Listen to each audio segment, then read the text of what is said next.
બાંગ્લાદેશથી ગેરકાયદેસર રીતે ભારતની બોર્ડર પાર કરીને ઘણા લોકો વસવાટ કરે છે, જેની સામે કાયદેસરની કાર્યવાહી કરવામાં આવતી હોય છે। ત્યારે સુરતમાંથી વધુ એક બાંગ્લાદેશી મહિલા ઝડપાઈ હતી।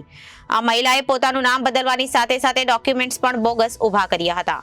માત્ર 15,000 બાંગ્લાદેશી કરન્સી આપીને આ મહિલાએ બોર્ડર પાર કરી હતી, જેથી પોલીસે મહિલાને બોગસ પુરાવા આપનારાથી લઈને બોર્ડર પાર કરાવવાની વધુ તપાસ હાથ ધરી છે અને મહિલાને ઝડપી પાડી કાયદેસરની કાર્યવાહી હાથ ધરી છે। ગેરકાયદેસર રીતે સુરતમાં રહેતી બાંગ્લાદેશી મહિલાની એસઓજી પોલીસે ધરપકડ કરી છે।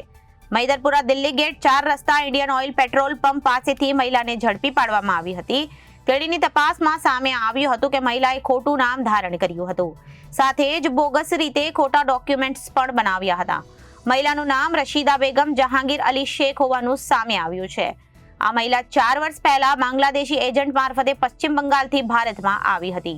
મહિલાએ બાંગ્લાદેશના જૈશોરે જિલ્લાથી પ્રતિબંધિત બોર્ડરથી ભારતના પશ્ચિમ બંગાળ રાજ્યમાં પ્રવેશ કર્યો હતો। તેણીએ બાંગ્લાદેશી એજન્ટને 15,000 રૂપિયાની બાંગ્લાદેશી કરન્સી આપીને ઇન્ડિયામાં ગેરકાયદેસર પ્રવેશ કરી હતી। મહિલા બોર્ડર પાર કરીને આવ્યા બાદ અલગ અલગ ટ્રેનમાં સુરત પહોંચી હતી અને સુરતમાં પણ અલગ અલગ જગ્યાએ રૂમ ભાડે રાખીને રહેતી હતી। મહિલાએ બનાવટી બોગસ ડોક્યુમેન્ટના આધારે આધાર કાર્ડ સહિતના પુરાવા બનાવ્યા હતા। મહિલા વિરુદ્ધમાં મૈદરપુરા પોલીસ સ્ટેશનમાં પણ ગુનો નોંધવામાં આવ્યો છે। Reporter Arvind Rathod, Janadesh news, Surat.